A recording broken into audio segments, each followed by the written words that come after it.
Brasileiro acusado de homicídio é preso em Massachusetts. Barco com imigrantes vira no mar da Califórnia e deixa mortos e desaparecidos. Brasil e Estados Unidos enfrentam uma grave crise de analfabetismo funcional. Jovem brasileira cria rede de ensino de inglês online gratuita para estudantes. E brasileira é convidada para pintar um mural em homenagem ao bicentenário Brasil e Estados Unidos em Nova York.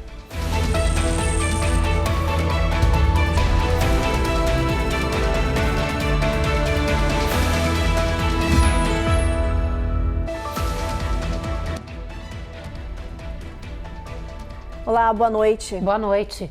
Um brasileiro considerado altamente perigoso foi preso em Milford, Massachusetts, em uma ação conjunta da polícia local e do Departamento de Segurança Interna. Ele era foragido da Justiça do nosso país por homicídio. Os detalhes com a repórter Giovanna Lucatelli. Esta é a foto do momento da prisão de Fernando Vieira Martins. Ele foi detido em uma operação coordenada da polícia local, agentes de imigração e de oficiais da Homeland Security. A notícia foi destaque nas redes sociais do Departamento Policial de Milford.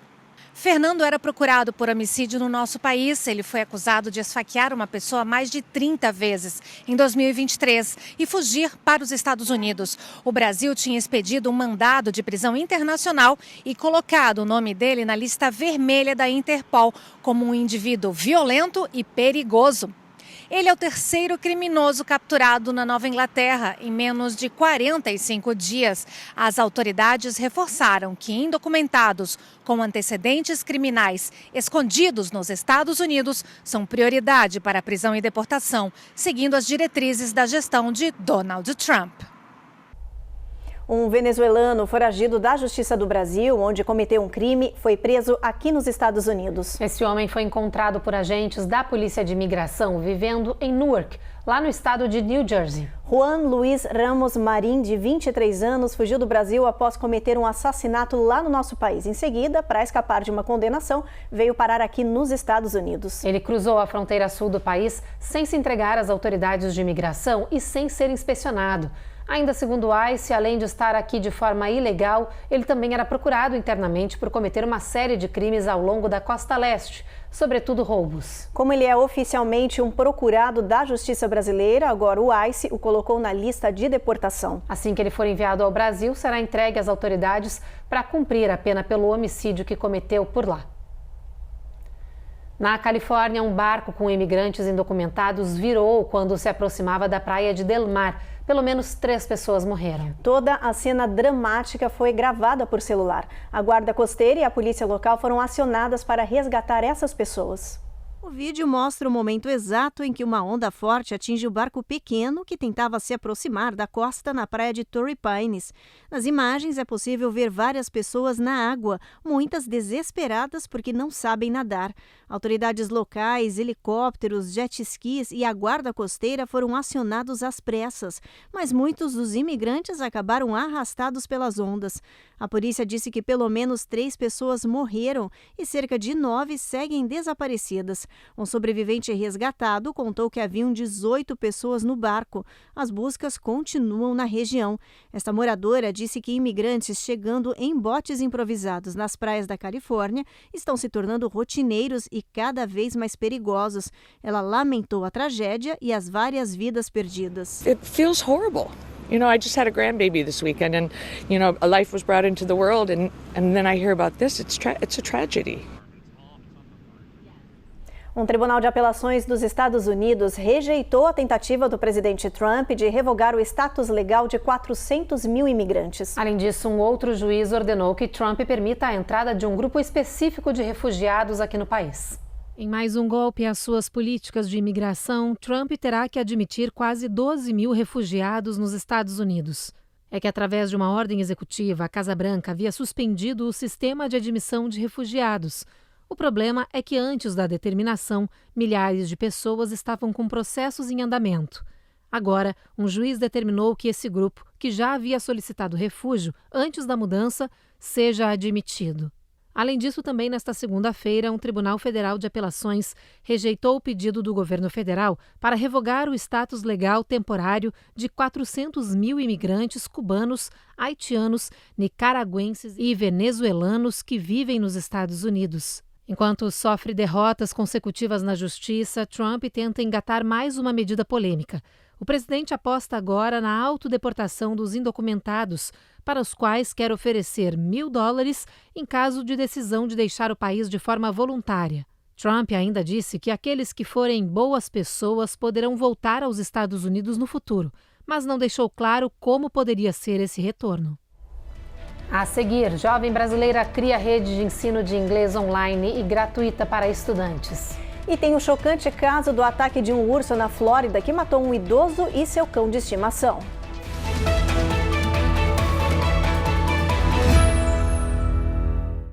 Ei, eu sei que tá no intervalo, mas presta atenção aqui na gente. É que a Evelyn e a gente tem um recado importante pra te dar. Já passou da hora de você se inscrever no nosso canal. Ativa o sininho e dá aquele like. A gente agradece.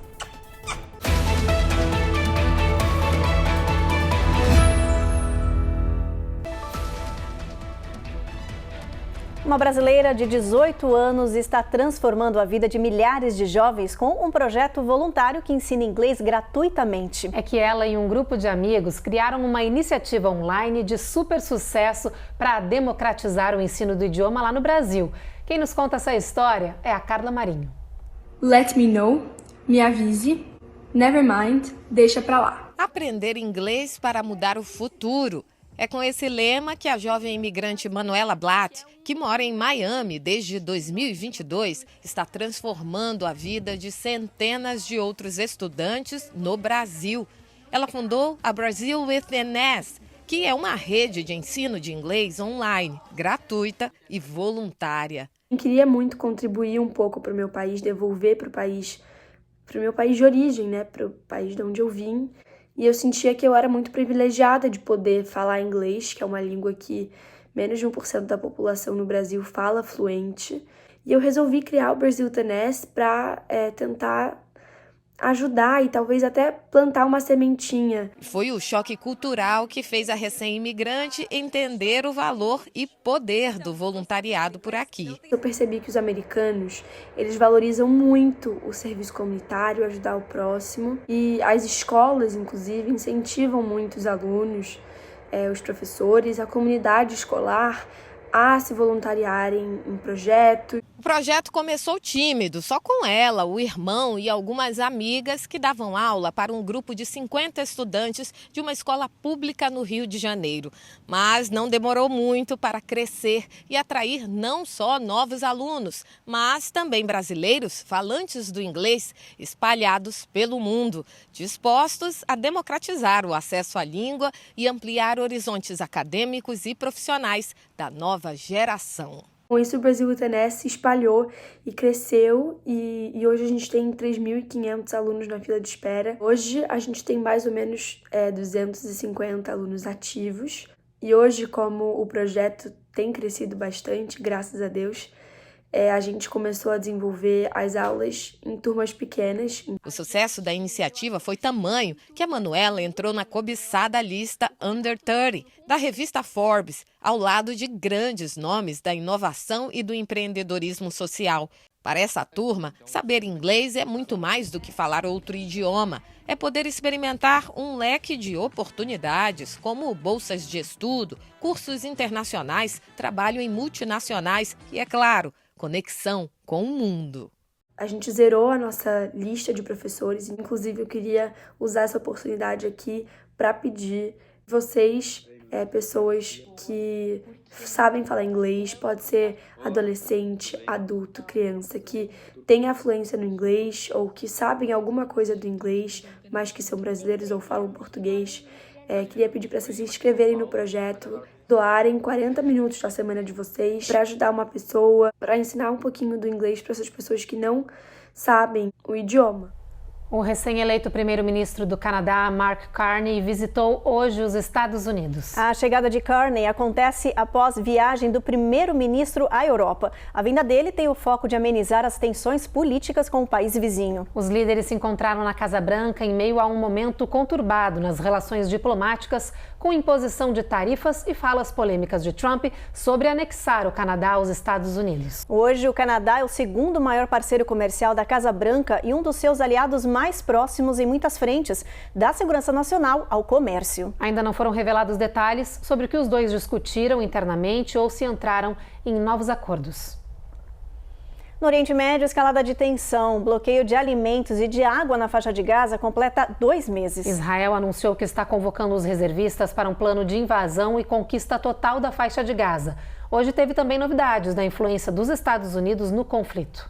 Os Estados Unidos anunciaram um acordo de cessar-fogo com os rebeldes Houthis, que têm atacado embarcações no Mar Negro a partir do Iêmen. Os Estados Unidos anunciaram um acordo de cessar-fogo com os rebeldes Houthis, que têm atacado embarcações no Mar Negro a partir do Iêmen. A suspensão dos ataques foi anunciada por Donald Trump. Segundo o presidente americano, os Houthis desistiram da luta armada.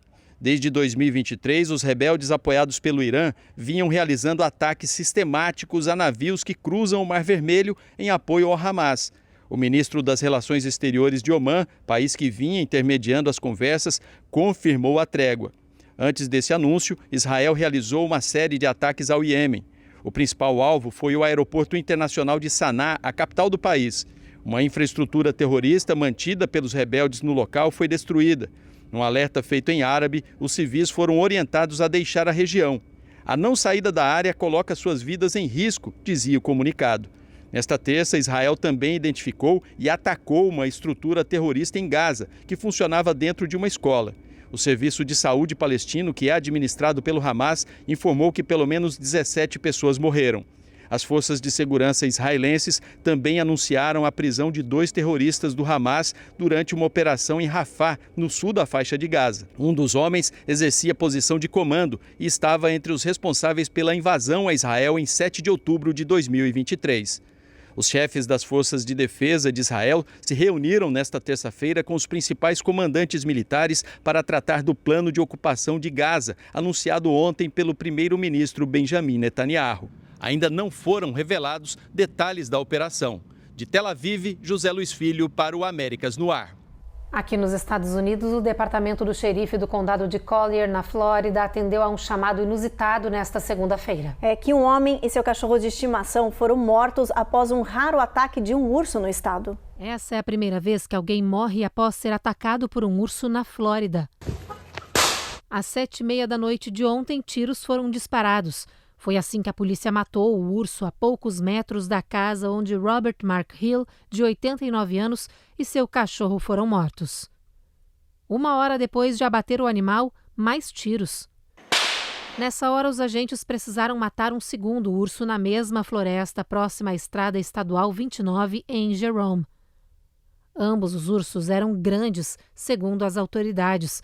A suspeita, pelos ferimentos, é de que ao menos um dos animais tenha atacado e matado o homem e seu cachorro, mas a confirmação só virá quando os exames de DNA voltarem do laboratório. Familiares da vítima contaram que o idoso dormia em seu trailer quando o urso entrou e o atacou. O cachorro que tentou defender o dono também se tornou vítima.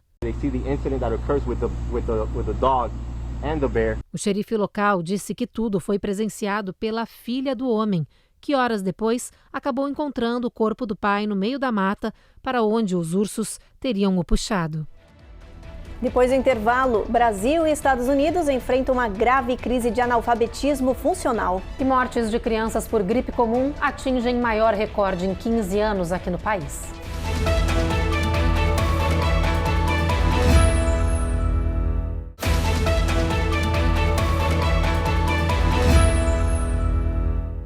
Na área da saúde, o CDC, o Centro de Controle e Prevenção de Doenças aqui dos Estados Unidos, alertou pais e responsáveis para um risco crescente no país, o da gripe comum. Só nesta temporada, 216 crianças morreram de complicações respiratórias em decorrência da influenza.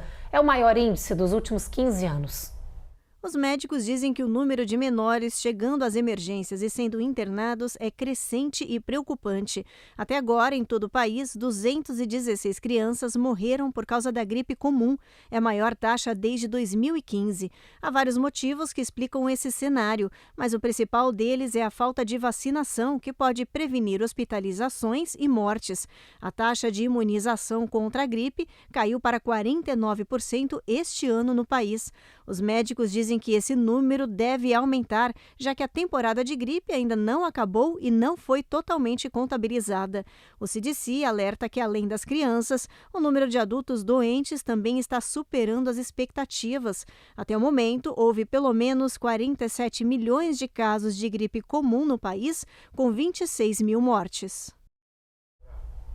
O presidente Donald Trump assinou uma ordem executiva para impulsionar a fabricação de medicamentos aqui nos Estados Unidos. O republicano quer que as empresas farmacêuticas fabriquem mais remédios aqui, ao invés de importar a maioria. A medida assinada por Trump vai facilitar esse processo, estimulando, por exemplo, a construção de novas fábricas aqui no país. Esse, segundo o presidente, é o seu primeiro passo de um plano para combater os altos custos de medicamentos em todos os Estados Unidos. Ao fazer um anúncio, ele disse ainda que por causa da cobrança de tarifas para remédios que entram no país, os preços devem começar a diminuir em breve nas farmácias. Mas especialistas do setor alertam que esse movimento deve, na verdade, causar um efeito contrário, elevando os valores e também aumentando a escassez. Brasil e Estados Unidos estão enfrentando uma grave crise de analfabetismo funcional. Ele é caracterizado pela incapacidade que um indivíduo tem de interpretar informações em textos e usá-las no cotidiano, ainda que consiga reconhecer letras e números. Os dados recém-divulgados pelo INAF mostram que no Brasil, 3 em cada 10 pessoas entre 15 e 64 anos são analfabetas funcionais. Isso representa 29% da população. Cerca de 38 milhões de pessoas. Nos Estados Unidos não é muito diferente. Por aqui são 28% dos adultos, cerca de 57 milhões, enfrentando o mesmo problema de acordo com o National Center for Education Statistics. No território norte-americano, a região sul tem os piores índices. Quem lidera é o Alabama, onde 33% da população é definida como analfabeta funcional. No Brasil, o Nordeste está no topo da lista, com 37%. Em ambos os países, os maiores índices estão entre as pessoas idosas, que têm entre 50 e 74 anos. Segundo a Unesco, os analfabetos funcionais conseguem ler palavras ou frases curtas, mas não compreendem textos complexos e não interpretam leituras. Eles também são incapazes de usar a leitura, a escrita e a matemática em contextos cotidianos, o que limita a participação social e econômica dessa parcela da população. No próximo bloco, tem alerta de temporais severos para as regiões sul e leste do país. E brasileira é convidada para pintar um mural em Nova York em homenagem ao bicentenário do Brasil e Estados Unidos.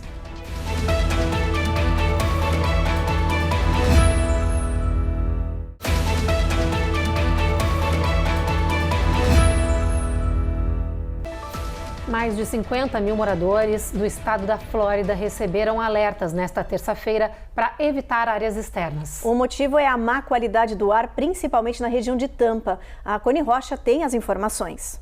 As autoridades federais fizeram o alerta. Idosos, crianças e pessoas com problemas respiratórios devem evitar sair de casa durante esta semana em algumas regiões da Flórida. O problema está no índice de qualidade do ar, o AQI, que pode chegar à categoria laranja, considerada não saudável. Só na região de Tampa vivem mais de 50 mil pessoas com 65 anos ou mais, um grupo especialmente vulnerável aos efeitos da má qualidade do ar. Segundo a Agência de Proteção Ambiental dos Estados Unidos, respirar esse ar pode provocar sintomas como falta de ar, tosse, crises de asma e até agravar doenças cardíacas e pulmonares.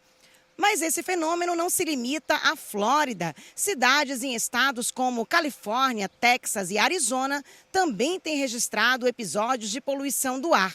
E os motivos são vários: aumento das temperaturas, incêndios florestais e longos períodos de seca.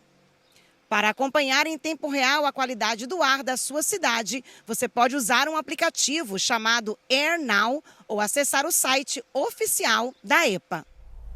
Fortes tempestades ameaçam provocar inundações, granizo e tornados no sul do país mais uma vez. As previsões indicam uma piora significativa nas condições de chuva e vento, que também afetarão o leste do mapa. Forte sistema de tempestade ameaça as planícies do sul. Na rota estão Texas, Oklahoma, Arkansas e Louisiana. Além das chuvas fortes, as previsões estimam chegada de granizo, vento forte e tornados. A notícia surge em um momento em que moradores do condado de Burnett, no Texas, ainda se esforçam para recuperar cidades que há poucos dias foram afetadas por uma série de tornados. I didn't realize it was a tornado, but you could hear the wind for sure. The minute we shut the door, I went blacked out. I don't remember anything. Além do estado da estrela solitária, Oklahoma e Louisiana também têm áreas em reconstrução e estão na rota dessa nova tempestade. I was at home in my shelter about 2 miles south of here. Segundo as previsões, as ameaças também se estendem para o leste do país, como Pittsburgh, Pensilvânia e Raleigh, na Carolina do Norte. Algumas rodadas de chuva ainda podem causar inundações em Nova York, Long Island e partes de Connecticut. Os impactos desse mau tempo também serão sentidos na Flórida nesta semana. Chegou a hora da meteorologia, vem comigo aqui para o telão para a gente ver as temperaturas previstas para amanhã. Olha, em Boston, mínima de 51, bastante chuva, assim como da faixa de Nova York até a capital Washington. Começa com bastante trovoada em Charlotte, até Norfolk e descendo ainda para Atlanta com mínima de 58. Mau tempo previsto também em toda a Flórida, tempestade em Jacksonville e somente nuvens na faixa de Miami a Tampa. Tempo também bastante chuvoso de New Orleans a Houston. San Antônio, a gente já tem uma mudança de cenário. Tem sol brilhando o dia inteiro com máxima de 85, mínima de 61 graus. El Paso segue esse sol brilhando forte, máxima de 83 graus nessa região. Albuquerque não tem previsão de nuvens ao longo de todo o dia, máxima de 75, mínima de 53. Em Phoenix, a gente tem tempo encoberto, com máxima de 104 graus, bastante calor nessa área. Las Vegas, tempo encoberto, Los Angeles, sol entre nuvens também. E São Francisco, a gente tem sol brilhando com máxima de 67, mínima de 52 graus. O Jardim Botânico do Queens, um dos oásis naturais de Nova York, ganhou ainda mais cor esta semana. É que uma brasileira foi convidada para pintar um mural em homenagem ao bicentenário das relações entre Brasil e Estados Unidos. Olha aí, eu não estou no Brasil, eu estou fazendo um pedaço de Brasil aqui em Queens. Isso aqui não é Brasil, não? Claro que é. Foi uma semana intensa de trabalho para a artista plástica Lívia Mourão. Ela pintou 6 horas por dia para deixar o mural Bridges on Walls pronto a tempo da inauguração. A obra marca o bicentenário das relações diplomáticas entre o Brasil e os Estados Unidos. A minha grande inspiração nesse mural foi o ciclo da vida, como a gente vem da terra, vai para o ar, voa, a gente planta e colhe nesse mundo, né? E está comemorando os 200 anos entre o Brasil e os Estados Unidos. A amizade entre o Brasil e os Estados Unidos é muito especial para mim, porque eu estou nos Estados Unidos há 20 anos e tenho tido a oportunidade, o privilégio de estar sendo exposta a muita das riquezas que essas trocas nos fornecem. O mural foi inaugurado no Jardim Botânico do Queens, com a presença da comunidade brasileira e da cena artística local. O painel de cores vibrantes e representativas ficará exposto por 3 meses a princípio. O projeto levou 1 ano para ser realizado e tem o apoio do Consulado Geral do Brasil em Nova York. O projeto nasceu para celebrar os 200 anos de amizade entre Brasil e Estados Unidos, com um mural que unisse arte, natureza e comunidade. A horta do Jardim Botânico do Queens, que cultiva vegetais orgânicos para a população do local, e os trabalhos delicados com flores e multicores da artista Lívia Mourão, conectaram os dois países. Um grande prazer poder estar representando, o Brasil, essa amizade através da minha arte. Eu acho que é um grande privilégio estar podendo ser vista por muitas pessoas. E isso é a coisa mais importante da questão do reconhecimento para um artista.